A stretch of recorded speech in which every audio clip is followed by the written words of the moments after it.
want to pass it over to Rick here or whatever. I'm like...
Hello?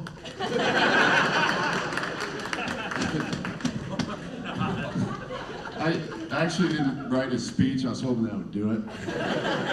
But I've got a few thoughts jotted down for... Excuse me, one second. Will you hold my broadsword, please? This is awkward. Yeah, why don't you? All right. Wow.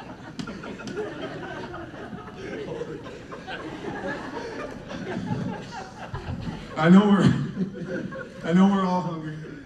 Is everyone waiting to eat until I'm done? Try being a barbarian, you know, for days. All right. I've done a lot of thinking about this speech. I'm just gonna walk around because you know I like to be interactive. How you doing tonight? Looking good. When Ben first asked me to be his best man, I was extremely, stay with me, Dave. I was extremely humbled and honored. And I touched on this a little bit last night with the rehearsal dinner, but there's a very strong roster of people that Ben Bakken calls friends. And any one of them would justify the magnitude of standing up here right now, looking like this. So, but he chose me, and I'm honored, and I'm very, very humbled. Thank you. And I wore this costume because I really wanted you guys to take me seriously. But some of the challenges that I had in formulating this speech was that, you know, why me when he's got so many great friends, when he's got so many great people in his life? And I finally decided that, you know, I'm one of the few friends he has that can actually read and formulate sentences and stuff. I mean, it's pretty important when you're doing this kind of thing. But, so anyway, I accepted my fate and I began scribing. It's barbarian talk, scribe. But, you know, I thought of all kinds of things I can do because I knew he wanted it to be over the top. But at the same time, I knew that he chose me for a reason. And I didn't want to let him down. And furthermore, I had a Mrs. Bakken to consider. Which is why I'm not a centaur right now with because that wouldn't have gone over as well. So, but I wanted to cover a few things that I'm not going to mention in my speech about Ben, okay? For example, I refuse to mention during this speech that Ben Bakken uses as a gauge as to how much he's had to drink in a given night. by dumping a full beer on top of his head. Doesn't matter where we are. I'm not going to mention that. That would be distasteful. I'm certainly not going to talk about the time he stole my cellular camera phone and then proceeded to take a picture of himself on the toilet at Leo's Lodge. But it gets worse, because then he set it as his ringer and just kept calling me. I still have nightmares.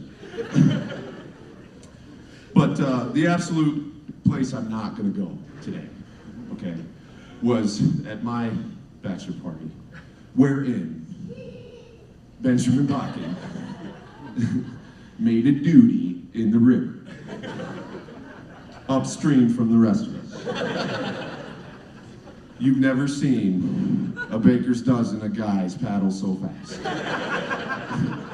And that river never did anything to him. Anyway, I also want to talk about Rachel, because Rachel is an amazing woman, okay?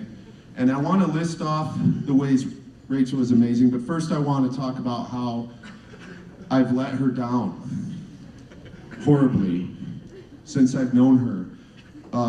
When she first met Ben, there was a birthday party for Ben, right? Did I get you anything? Okay, no, anyway. Happy birthday. Well, anyway, she was nervous. She didn't know anybody, and Ben had told me how much he liked this girl at the time. And so I made liaison with young Rachel and said, hey, I will meet you there. I will be there before you. You won't have to worry about knowing anybody. So what I did was I ended up being late, but I thought I beat her there. So I'm in and I'm, you know, shucking and jiving and hugging and saying, hey guys, what's up? Relieved that Rachel wasn't there until I went to go get a beer. Like it was at Brad's old house. I went to get a beer, and over in the corner was this huddled mass. She was so scared, like a little bunny. And then she gave me this look, not unlike the one she's giving me now, of you let me down, you weren't here. So I hope she forgives me for that. And she's a beautiful, smart, forgiving, sensitive, forgiving, wonderful, understanding, forgiving person who forgives people. Because there was another time that I let her down. It involved excessive beer pong. And for those in the audience underage, don't worry about it. But we did a lot of beer pong, and I had to go to the bathroom. And frankly, across the hall was just a little too far for me to walk. Okay? Don't judge me. I have a sword. So anyway, they've since gotten a new floor, and the essence of this speech, for Rachel's behalf, is that I will not let you down again. I promise. And with that, and I'll wrap it up here quick. Ben and I have been a lot of places, emotionally, physically. Wait. Like physically in the same place. Okay. But I am very connected to this man. I would take a bullet for him in a minute, and I love him dearly. And I'm still in awe at the fact that I'm up here and wearing a share wig. But one more story, okay? There was a night on Halloween, and I think it was Jeff. Jeff, how you doing, man? We were out one night, and we'd had a few juice boxes, and I was in the bushes, just hanging out, and but that tends to make my stomach hurt and my eyes water, so But everybody that night had gotten separated. I mean, we travel in this group, and we're very tight, and we had gotten separated, and I was like, what are we gonna do? What are we gonna do? What are we gonna do? So, like a beacon of light, I look up from the bushes. Is that the wrap it up thing? This isn't the Academy Awards, all right? So tight. So anywho, I look up when there's no hope left, and I see this greenish-gray mass coming toward me. And I'm like, what is this? What is this thing? And it comes into focus a little more, and a little more. And I said, Jeff, we're gonna be okay. And he says, why? I said, the Statue of Liberty is coming to rescue us. Ben had gone to Halloween as a Statue of Liberty, and he was the dawn after the darkness, and I'll never forget that. And the way that that relates is that that is how Ben is. Every life he touches, he is a safe port. And now he has met a woman that is the fire for his torch.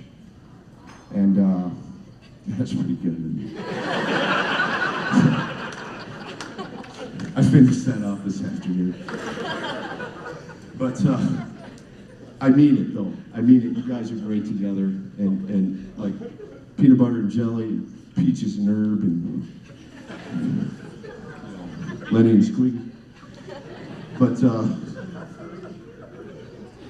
that's really the end of my notes. But the one thing I wanted to finish with is that there is no question in anyone's mind that the two of you would die for one another.